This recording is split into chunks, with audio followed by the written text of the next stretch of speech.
Il fallait le faire et ils l'ont fait. Les Bleus ont battu l'Irlande à Dublin. Après 80 minutes de frissons, de frayeur et de joueurs hors normes, l'équipe de France est en route pour gagner le tournoi Destination 2025. Jingle.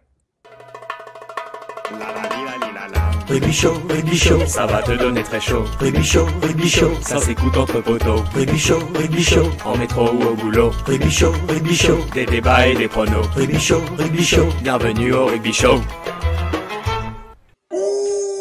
Qu'est-ce qu'on est content de vous retrouver aujourd'hui, vous le voyez, les sourires sur vos chroniqueurs presque préférés. L'Irlande, c'est fait. Il fallait les battre, ils sont battus et avec la manière, on a vibré hier devant nos écrans comme des millions de Français à travers le monde et on se réveille tout de suite à réflexe, débriefer avec vous aujourd'hui. Comment vous allez, mon petit Victor, mon petit Thomas? Je vois des grands sourires. Pouah, mais je sais pas si on a déjà été plus heureux, surtout après avoir fait les montagnes russes face à l'Angleterre. Quelle ascension là. Ouais, tu parles de l'Angleterre, je pense que c'est très révélateur. Il y avait notre capitaine courage, Antoine Dupont, qui disait après le match, le tournoi n'est pas fini. Je ne le croyais pas, mais il avait raison. Et on peut même Comme se d'habitude. permettre, et on s'est même permis de gagner sans lui contre l'Irlande.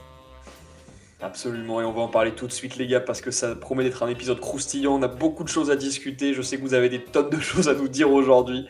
Le petit plan de l'épisode aujourd'hui, le retour des frissons, on va discuter un peu des frissons et de ce qui nous a fait vibrer dans ce match, évidemment la performance des hommes où on va s'intéresser un peu plus en détail à chacun des joueurs ou en tout cas ceux qui nous ont le plus marqué et enfin on se posera la question de est-ce que ce match est un match référence et évidemment on se dira oui tous ensemble. Je vous propose qu'on commence tout de suite avec le retour des frissons. Les gars, le retour des frissons du 15 de France. Et surtout, abonnez-vous à notre chaîne YouTube parce que là, vraiment, c'est intolérable. Vous êtes 90% à regarder nos vidéos et à pas vous abonner. Si vous aimez l'équipe de France, abonnez-vous. Sinon, c'est que vous aimez pas les Bleus. C'est parti, on pète.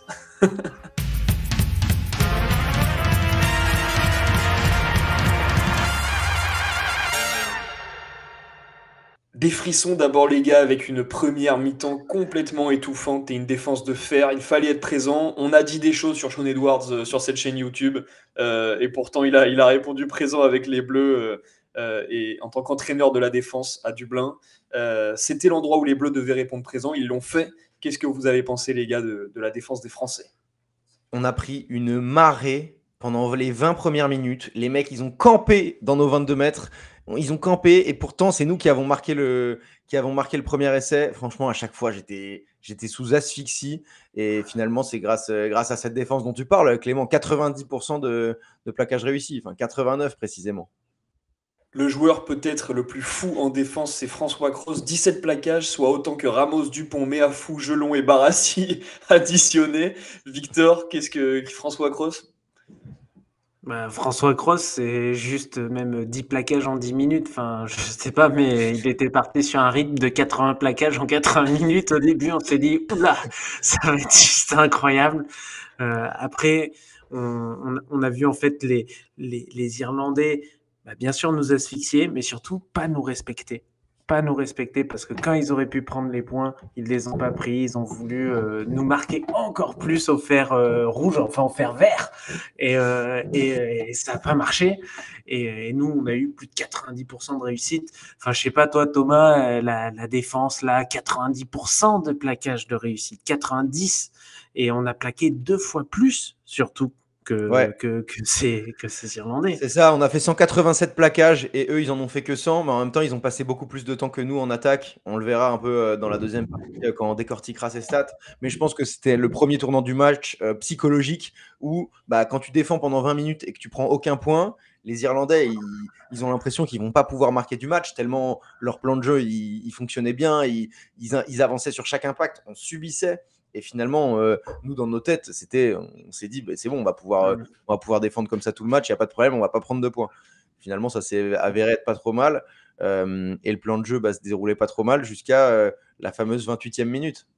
Aïe aïe aïe, fameuse 28e minute avec la blessure du meilleur joueur du monde, Antoine Dupont.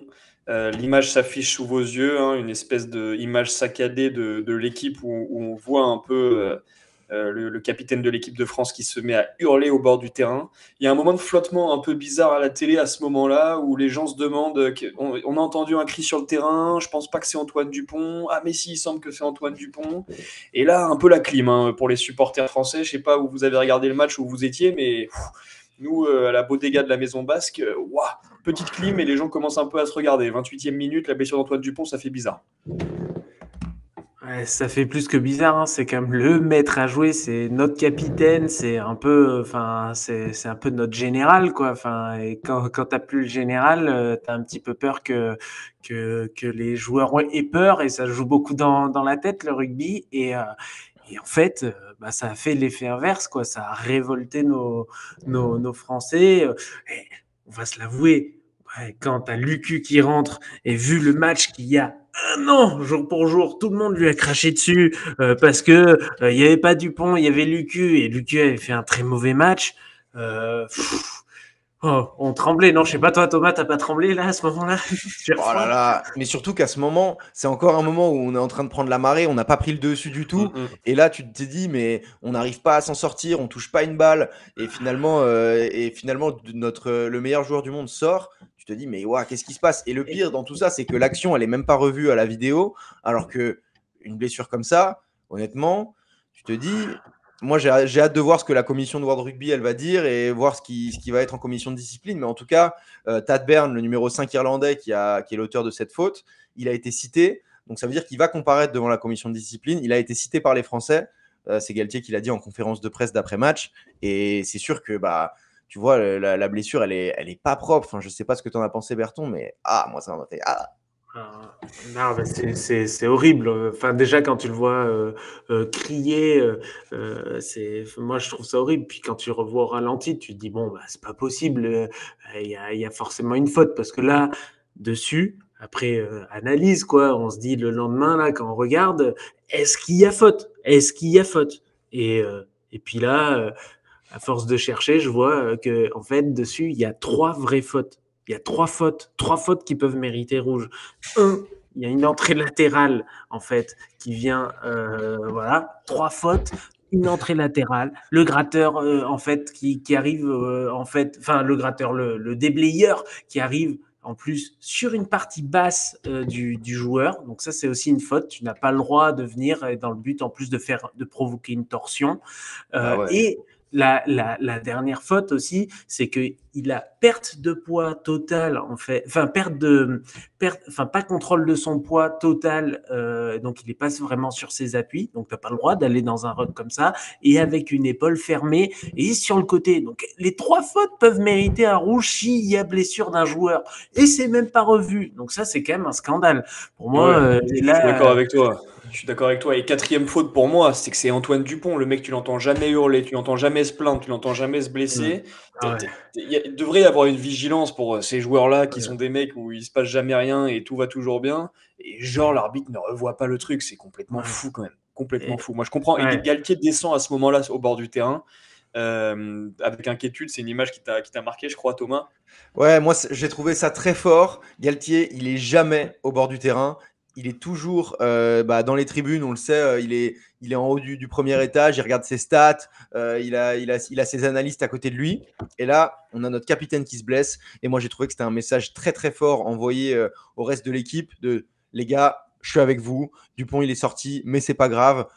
On a un Lucu qui rentre, vous inquiétez pas. Aujourd'hui, il s'appelle Jason Statham et il va faire un grand match. Et heureusement, enfin, ce mec, il a fait un match énorme. Déjà, on a montré les stats de plaquage tout à l'heure. Si vous voyez bien, Lucu, en une mi-temps et en gros en 50 minutes, il fait 10 plaquages, 100%. 100%. Donc en défense, parfait. Et dans l'animation, il a collé au ballon. Il était... Le jeu au pied. Il nous libère de tellement de sujets. Il est tellement hyper précis. Et puis surtout, moi, ce qui m'a fait super peur quand il est rentré, c'est que je me suis dit, ok, c'est quand même un joueur qui est hyper bon pour animer les 15-20 dernières minutes des matchs. Moi, j'avais qu'une peur, c'était que le mec arrive et se crame complètement dans les 20 dernières minutes. Tu vois, se crame dans les 20 premières minutes de son truc et qu'à la 60e, il soit complètement oxy, incapable de plus rien proposer. Et en fait, il a été d'une précision. Moi, franchement, j'ai trouvé ça avait été un énorme joueur, ce Maxime Lucu, hier. Et d'ailleurs, ça se voit hein, à son sourire et tout, quand il va parler au plateau de Vincent Clerc après. Et le mec, il s'en rend compte, hein, il a fait une performance complètement folle. Devenu le chauve le préféré des Français, hein, c'est ce qu'on a vu, sur les réseaux sociaux hier. Et je pense que c'était largement mérité. L'autre blessure, les gars, quand même, qui est importante et qui bouscule un peu les esprits quand tu sais que tu as un banc en 7-1 qui est prêt à rentrer, c'est la blessure de Barassi. Blessure de Barassi, vous le voyez à l'image, avec une tête un peu KO, il est l'air dans le cotard à ce moment-là, Pierre-Louis. Ouais, et blessure qui a donné un carton jaune, donc parce que choc tête contre tête et qui s'est pas transformé en carton rouge. Pareil, on va voir si la commission de discipline dit quelque chose sur ça. Lui aussi, au même titre que Tad Bern, il a été cité. Et franchement, c'est ça, 48e minute, Barassi se blesse. T'as pas de centre remplaçant. Le seul arrière que tu avais sur le banc, c'est Maxime Lucu. Il est rentré déjà avant la mi-temps. Qu'est-ce que tu fais? T'envoies Oscar Gégou. T'envoies Oscar Gégou. Oscar Gégou, la performance de ce joueur aussi. En une mi-temps, ce qu'il a réussi à faire, il s'est transformé en centre. Hein. Le mec, je ne sais pas combien de temps il avait passé à s'entraîner en centre. Il a fait un match de titan. Enfin, est-ce qu'il s'appelait Oscar ou Levani Gégou là? On connaît ce mec qui pouvait jouer troisième ligne ou centre quoi, avec les Fidji et La Rochelle. Je crois qu'il a bien appris auprès de ça parce que quelle performance! Enfin, autant en défense, on l'attendait, hein, on savait que c'est un super bon défenseur. Il a fait que des plaquages offensifs. Hein, il a dézingué le centre en face, tu vois, ou le 10. Enfin, c'était juste super. Mais même son petit coup de pied, voilà. Je voulais en parler. Incroyable. Voilà. Son coup de pied à suivre, très bien placé, qui arrive dans les 22 mètres irlandais, coup de pied de pression. L'Irlandais, je pense que c'est l'ailier Nash qui récupère le ballon. Il se fait boiter par Gégou directement après. Il prend deux boîtes. Il monte tellement vite, Gégou. T'as l'impression qu'il court pas vite, mais il a des jambes tellement grandes. Ouais. Il avait une dalle. C'était un truc de fou. Mais est-ce que à ce moment-là, dans sa tête, tu te dis pas putain merde, j'ai joué au pied, fallait pas que je joue au pied. Là, c'est quand même, je suis avec la France en paire de centre, c'est pas mon rôle de jouer au pied. Et il s'est dit putain, faut que je me rattrape. Et puis, tu le vois arriver. French Flair. C'est le retour du French Flair. Et d'ailleurs, c'est le retour des frissons. C'est ça. En fait, et je trouve que ça prêche quand même pour un banc en 7-1 maintenant qui doit être fait à chaque fois qu'on joue des grosses équipes et où on sait qu'il va y avoir des gros matchs devant. Parce que quand tu vois qu'un gars comme ça est capable de jouer une performance aussi forte au centre, c'est quand même incroyable. Donc moi, je dis grand respect à Oscar Gégou, grand respect à la tactique aussi du 15 de France. Et j'ai pas envie de griller les parties qui arrivent, mais en tout cas, on a pris des gros frissons. Bah ouais, on a pris des énormes frissons, surtout les blessures qui ont été oubliées, quoi. Oubliées. Tu parlais du banc. Tu veux qu'on en parle maintenant ou... On va en parler tout de suite du banc et je te propose qu'on envoie les trompettes.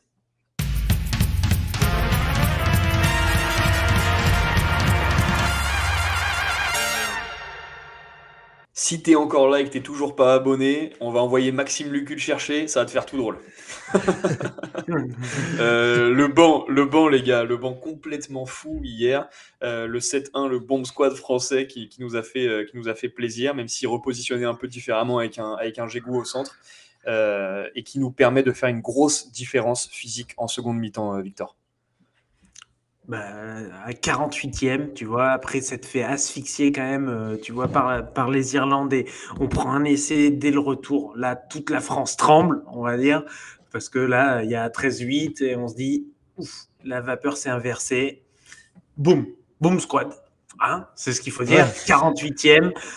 Et là, 6 avants d'un coup. Boum. C'est aussi simple boom que squad. Ça. Et voilà, 49e. Là, je parle de la 48e. 49e. Et c'est dès le bébé. 55e, pénalité de Ramos. 58e, et c'est Gégou transformé. Et là, tu viens de mettre 17 points en 9 minutes suite à l'entrée du banc. Voilà, match terminé. Ouais. Dans la tête. Voilà. Et surtout, tu vois, le truc, tu as fait un break comme ça. Est-ce que toi, tu es entraîneur, tu te dis, oh, je viens de me faire démolir, tu vois, là, en 10 minutes, et il a attendu l'entraîneur d'en face la 68e pour changer la première ligne. Trop bizarre. Je trouve qu'en fait, c'est hyper bizarre. Et Farrell, il devait être là dans le stade, mais qu'est-ce qui branle mon adjoint là moi, j'aurais pas fait ça, tu vois. Enfin, j'en sais rien. Moi, je trouvais ça juste assez incroyable. Non, je sais pas, toi, Thomas, t'as pas trouvé que la masterclass aussi était de changer ce banc comme ça qui a été énorme, a été aussi une masterclass du staff en même temps, un petit peu. Ouais, bien sûr, mais je pense que les deux tournants du match, c'est la défense qu'on met sur le début de première mi-temps, et ensuite c'est l'impact physique qu'on met sur le début de deuxième. Tu dis qu'on est mené au score, c'est vrai qu'on prend un essai très vite, sauf que nous, à la 50e, notre banc, il est vidé. Il y a Lucu qui est déjà rentré, tous les avants qui sont déjà rentrés, sauf Oradou. Et là, c'est la machine à laver pour les Irlandais. En plus, ils prennent un carton jaune, celui dont on parlait suite à la blessure de Barassi. Qui devrait être aussi rouge, hein, je le rappelle aussi. Ouais, potentiellement. Enfin, en tout cas, moi, au moment où il y a cette faute et qu'il prend un jaune, qui part en révision dans le bunker, je me dis, bon, bah, tranquille, ça va être un rouge. Ça va nous permettre d'encore plus dérouler. Mais à partir de ce moment-là, ça y est, le déclic, c'est hop, les vagues bleues. Ouais, les vagues. Et c'était énorme. Et puis, t'as des joueurs un peu symboles quand même sur ce banc. Enfin, non, je sais pas, Miafou, Jégou, ok, qui est replacé comme ça.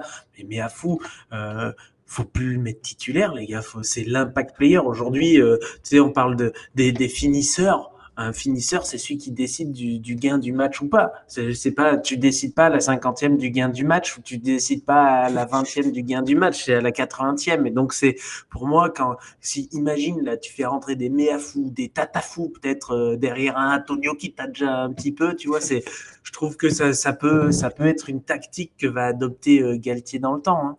Ouais, exactement. Et tu parlais, tu disais Biel Biarré qui marque un essai directement après l'entrée du bomb squad et qui avance très très rapidement vers un record. Absolument. Bielbarri qui avance vers un record, puisque le record absolu sur une édition en nombre d'essais pour un joueur, c'est 8 essais inscrits, détenus par un Anglais et par un Écossais, je crois, dans genre début du XXe siècle. Et bah, chers amis, je pense que Bielbarri se dirige tout droit vers l'explosion du record. On espère qu'on va lui filer quelques ballons contre l'Écosse la semaine prochaine. Bielbarri qui fait un énorme match, auteur d'un doublé encore hier. Je lisais dans la presse qui disait c'est marrant, en ce moment tout me réussit. Bah ouais, on voit ça. Une gestion du pied incroyable, une vitesse. Moi, c'est sa vitesse. À chaque fois, je suis surpris par sa vitesse. Ouais, bah, sur l'essai où il dépose Prendergast après son coup de pied à suivre, là, c'est hallucinant. Ouais, un essai qui a fait vibrer quand même hier aussi et dont on n'a pas d'image malheureusement, c'est la remontada de Ramos et de Penaud, complètement dingo. Ça c'est des images qui marquent quand même très très fort dans la tête. Ça fait penser un peu à un retour de Ntamak face à la Nouvelle-Zélande. Vous vous rappelez de cette image où Ntamak repart de l'en-but. Là, Ramos il part de sa ligne d'en-but, hein, donc c'est un truc de fou et il remonte sur une interception, donc potentiellement la défense elle est pas trop en place. Et puis Penaud avec ses cannes et le mental qu'il y a à ce moment-là. Ouais. Mais et du coup, le Penaud qui est venu égaler aussi le record d'essai absolu en équipe de France. Là, on parle pas d'une édition du 6 Nations ou quoi que ce soit. Il a pris le record. Ouais, 36 essais, c'est ça? Ouais, même chose que Sergio Blanco. 38. Ouais. Mais après, Louis Bielbarré, je pense que là, il est bien parti sur des bases pour exploser ce record, hein. Donc, Monsieur Cheval-Penaud, vas-y, mets-en 6 si tu veux reprendre un petit peu d'avance, parce que là, t'as une flèche derrière, hein. Ouais, c'est sûr. Et au niveau il a 21 ans, hein. C'est 20 matchs cette saison, Bielbarré, c'est 23 essais. Voilà. Seulement. Non, et puis après, 14, tu vois, Champions Cup, 15 de France, quoi. Mais c'est un truc de fou. Moi, 23, après le match, je me disais, c'est triste d'avoir perdu Dupont, mais est-ce qu'on n'a pas encore mieux joué sans lui? Et tu vois, les Irlandais, je pense qu'ils avaient une vraie tactique anti-Dupont, à lui mettre énormément de pression directe. Ben, est-ce que, tu vois, ça a libéré, ils se sont dit, bon, il y a Lucu, et les facteurs X sont devenus les vrais ailiers. Je suis non? d'accord avec toi. En Et fait, derrière, tu avais un Ntamak métronome, non? bah, je suis Tu l'as totalement juste d'accord avec distribué toi. sur le. Le- En fait, selon moi, il y avait un plan de jeu anti-Dupont, mais il n'y avait pas un plan de jeu anti-Lucu. Et du coup, quand, Ouais. quand Lucu est rentré, les mecs ils se sont dit déjà c'est qui ce porteur d'eau qui est sur la pelouse, on n'en avait pas entendu parler, on ne connaît pas. Ils avaient un plan de jeu anti-meilleur joueur du monde. Du coup, ils ont paniqué, ils savaient plus quoi faire, plus de strat. Et Lucu a pu avoir une performance XXL. Ouais, et au moment on parlait du banc tout à l'heure, au moment où le banc entre, on est à 13-8 et on va infliger ensuite un 34-0 aux Irlandais en 30 minutes. Tout simplement. Ouais. Mené C'est. par Terrifiant. t'imagines 34-0 Hum, chez eux? Ouais, chez ouais. eux. Un joueur qui est pas pour rien, les gars, et qu'on n'a peut-être pas mentionné, c'est important de le mentionner quand même, c'est Moefana. Moefana, ultra installé en numéro 12 là, de l'équipe de France. Il y a plus de sujet, il n'y a plus de questions. Hum. Quel joueur, animation, tout. Non, j'ai l'impression qu'il était hyper complet hier. Ah ouais, mais puis il a mis des tampons. C'était genre, tu sais, c'est le genre de plaquage qui refait avancer l'équipe, tu vois. Enfin, parce que là, quand tu vois le numéro 10 qui faisait un petit peu de tchac-tchac du travers, là, Pendergast, et puis que là, t'as Moefana qui lui est arrivé plein capot, boum, et qui l'a fait reculer de 10 mètres. Excusez-moi, mais il était là, monsieur Yoram, et puis là, c'est un monsieur, hein.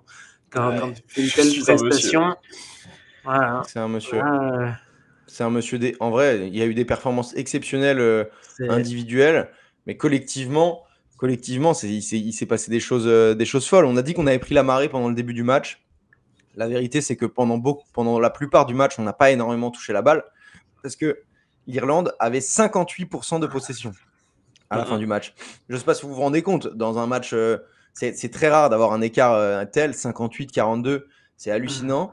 Et contre les Anglais, on avait fait on avait fait peu avec beaucoup. Là, c'est bon, on a réussi enfin à retrouver notre efficacité. On a eu peu de munitions et on a fait tellement avec. Sur la plupart des stats, on est en dessous des Irlandais. On fait beaucoup moins de courses qu'eux. On fait 96 courses et eux, ils en font 141. Mais avec ces courses, sur chaque impact, on a avancé plus. On a fait plus de passes après contact en moins de passes. On a fait plus de franchissements en moins de courses. Enfin, c'était Ouais, c'est absolument notre dingue. jeu, hein. C'est le jeu qu'instaure Galtier, j'ai l'impression, depuis quelques temps. Ce truc-là essayer d'être très présent en défense et les quelques ballons que tu arrives à récupérer, c'est des ballons que tu arrives à bonifier. En tout cas, ça a vachement bien payé hier. Bah, c'est ça. La France, elle a jamais été meilleure que dans ce jeu de dépossession. On appelle ça un jeu de dépossession, c'est-à-dire on a une défense de fer et à chaque fois que tu as une erreur adverse, un turnover qui se crée rapide, et ben là on sanctionne, enfin tu vois direct et les stats le prouvent. 42% de possession, les gars, on fait 2 fois moins de passes que les Irlandais, 219 à 128, hein, quelque chose comme ça. On fait 2 fois plus de plaquages avec un taux de réussite à 90%. C'est juste monstrueux, tu vois, quand tu fais ça. Enfin, et ça prouve que la France, elle est jamais meilleure que sur ses turnovers et avec les flèches qu'on a aux ailes, on a joué un match parfait en fait. On a joué un match certainement en référence. Et ça, bah, ça me fait très Mmh. plaisir de t'entendre dire ça, mon Victor, parce que c'est justement la question qu'on va se poser maintenant. Est-ce que ce match France-Irlande est un match référence? On en parle tout de suite. Trompette.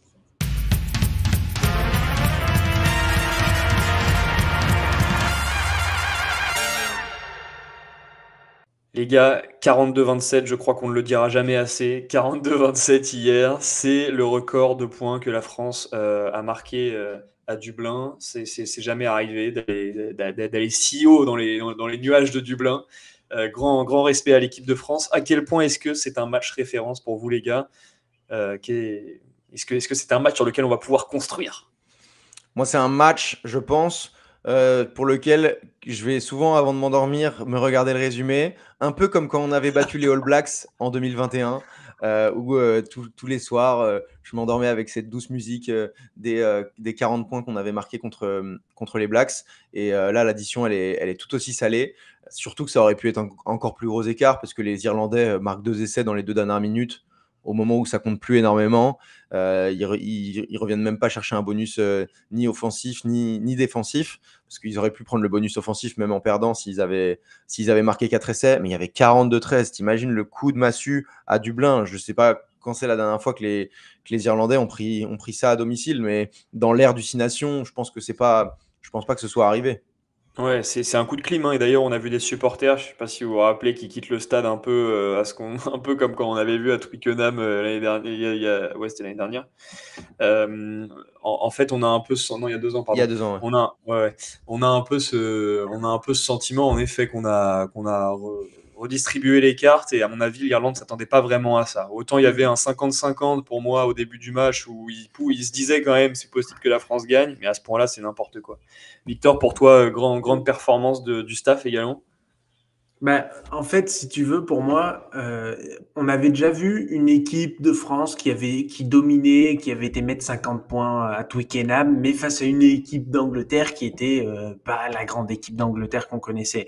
Là, faire ça face à l'équipe numéro 1 ou numéro 2 au ranking mondial, qui est l'Irlande, c'est juste incroyable. Et c'est pas un match référence forcément en attaque, mais c'est un match référence absolu en défense. Et quelle stratégie défensive payante pour moi. Enfin, j'avais tellement peur des fois des animations offensives des Irlandais autour des avants et aussi beaucoup sur le milieu de terrain où ils sont très très forts là-dessus et ils ont rien pu faire. Ils ont rien pu faire et moi, je veux dire, on lui a pas mal tiré dessus, je pense, après l'Angleterre, mais c'est Monsieur Sean Edwards, masterclass, le staff français, masterclass, et vous avez réussi à entraîner des joueurs à 100% derrière vous. Chapeau bas, messieurs.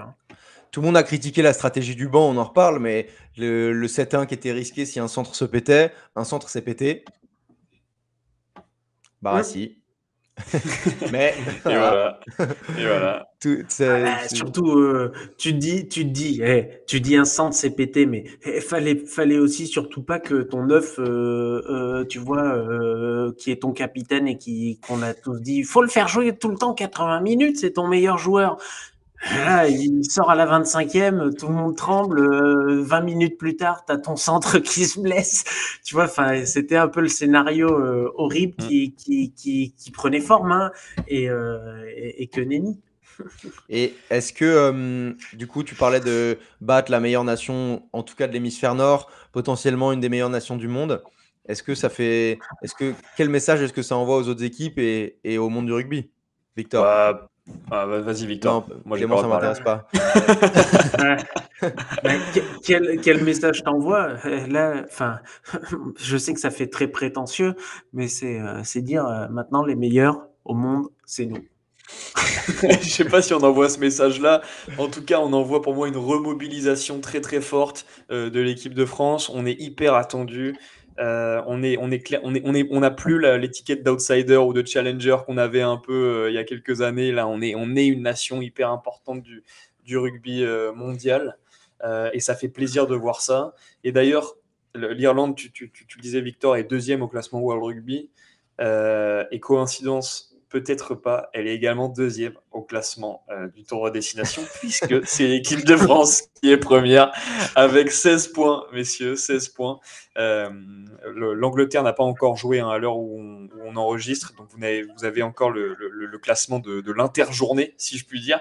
En tout cas, on est bien parti et il suffit d'une victoire contre l'Écosse le week-end prochain, les gars, pour gagner ce tournoi. Ah, c'est très important ça. On savait que même une victoire sans bonus, avec potentiellement un bonus irlandais, aurait pu nous mettre bien parce qu'en cas d'égalité, voilà, on était pas mal en termes de goal average avec les branlés qu'on avait mis à l'Italie et au Pays de Galles, avec une différence de points absolument énorme. Et là, 2 points d'avance contre l'Irlande. On est tranquille, on a juste à gagner contre l'Écosse. Ça serait d'ailleurs très dommage de ne pas gagner contre l'Écosse, comme Bielbiarré le souligne. C'est vrai que si on a fait tout ça pour perdre la semaine prochaine, ça sert à rien. Tu as bien raison, Louis. T'as bien raison, mon petit Louis. Ah, ben là, faut gagner. Et puis, on a envoyé le message aussi qu'on n'est plus Dupont dépendant. Ça c'est aussi un grand message parce que si vous souvenez un petit peu de notre ressenti à la fin du dernier tournoi de destination, c'est qu'est-ce qu'on est Dupont dépendant Même à la fin des voilà. premiers matchs, là. Hein. Bah ouais, mais du coup, là, on vient de montrer que cette génération, elle vient juste de prouver le contraire. Et en ça aussi, c'est un match référence, quand même. Ouais, après, Oui, moi, non, bien sûr, on prouve le contraire, mais il y a un truc pour moi sur les larmes de Dupont à la mi-temps, le réveil de l'équipe de France pour son capitaine, les joueurs qui passent tous les uns à la suite du micro en disant on l'a aussi fait pour Antoine, on l'a aussi fait pour Antoine. C'est pas la même chose pour moi, ce qui s'est passé là en Irlande, que de commencer la semaine prochaine sans Antoine Dupont sur la feuille de match. On ne sera pas sur la même histoire et sur le même plan de jeu. J'ai confiance en Lucu, j'imagine on va avoir le Garé qui va être rappelé, etc. En tout cas, pour moi, c'est pas pas le la même même match. semaine. Et Ouais. l'Irlande, c'est carré, c'est construit, et on savait Bien que sûr. nous, fallait jouer sur ce jeu de dépossession, un petit peu utiliser tous les points faibles parce que l'Irlande allait prendre quand même le jeu à son compte chez eux.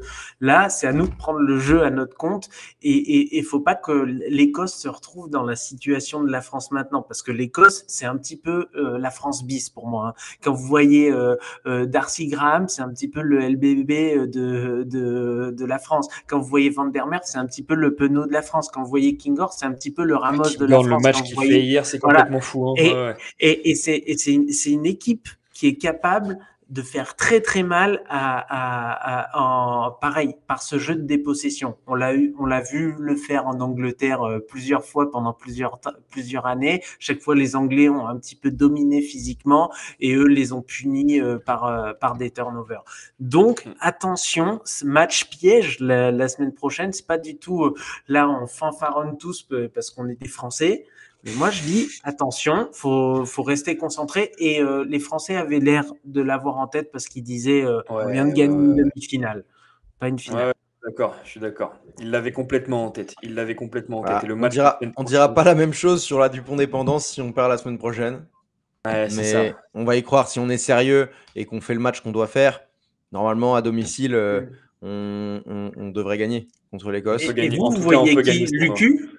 Vous voyez Ouais. Lucu la semaine prochaine? Ouais.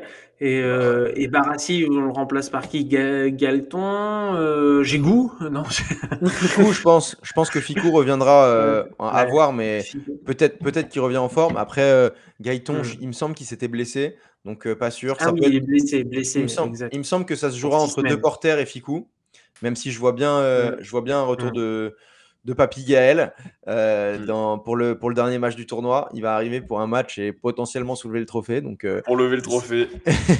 il se met plutôt bien. Je me demande si Dupont sera au stade, si en cas de victoire, il sera là à lever le trophée. Bah oui, je sais pas s'il pourra le lever parce qu'il aura ses béquilles, mais on lui mettra pas loin. On lui mettra pas loin. Terrifiant hein, d'ailleurs, Dupont, on en reparlera, ce sera l'occasion d'en reparler en Coupe d'Europe en top 14, mais grosse perte pour Toulouse aussi. Hein. Ça va être difficile pour la fin de la saison. Enfin, la question de la semaine qui s'affiche sous vos yeux et qu'on a envie de vous poser et à laquelle vous avez intérêt à nous répondre. Est-ce le match le plus abouti de l'ère Galtier ? Sachez que si vous n'êtes toujours pas abonné à ce stade de la vidéo, vous n'avez pas le droit de répondre à la question dans les commentaires. Ouais, et mettez 5 étoiles aussi sur votre plateforme d'écoute préférée parce que ça, moi j'aime bien dire ça, c'est que un podcast, vous voyez, on le fait avec passion, on le fait avec amour et c'est quelque chose qui se partage. C'est un petit peu comme une bière en troisième mi-temps, la boire toute seule, c'est toujours moins cool. Donc n'hésitez pas aussi à l'envoyer à vos copains qui adorent le rugby, à faire découvrir le rugby show. Hein. Ouais. Absolument. Et on les rassure, vos copains. Vas-y. 5 étoiles sur YouTube aussi. Ouais, et on les rassure vos copains. Hein. On les rassure vos copains, le rugby show revient la semaine prochaine pour l'analyse de la compo évidemment face à l'Écosse. Attends, Clément, rapidement, la question de la semaine dernière. Que pensez-vous de la différence de suspension entre Ringrose et Ntamak? Pourri. Exactement. Ouais, en un mot. Des gros pourris à la commission et à l'arbitrage. On l'a vu encore contre l'Irlande. Je n'en dirai pas plus. Il n'y a rien à dire de plus. Moi, quand on parle de ça, ça me fait penser quand même à Tagburn, parce que Tagburn, il n'est pas coutumier du fait. Sur Dupont, il avait déjà fait un geste de torsion sur un Australien juste à la Coupe du Monde. J'ai hâte de voir comment ils vont réussir à ne pas le sanctionner. Hein. Ouais. Bon, de toute façon, ils ont plus ou moins perdu le tournoi, là, donc maintenant ils peuvent se sanctionner et sortir. Ouais. C'est plus un sujet. C'est plus un sujet. Les gars, merci d'avoir pris le temps de vous connecter et d'avoir répondu présent aujourd'hui. Pour nos auditeurs qui sont toujours présents, sachez que Victor est au Mexique. Il est 3h30 du matin ou 4h30. Non, je suis à San Francisco et Ouais, il est là, à San il est Francisco, 9h de moins et ouais, on a Il enregistré s'en fout. entre 2h et 4h du matin.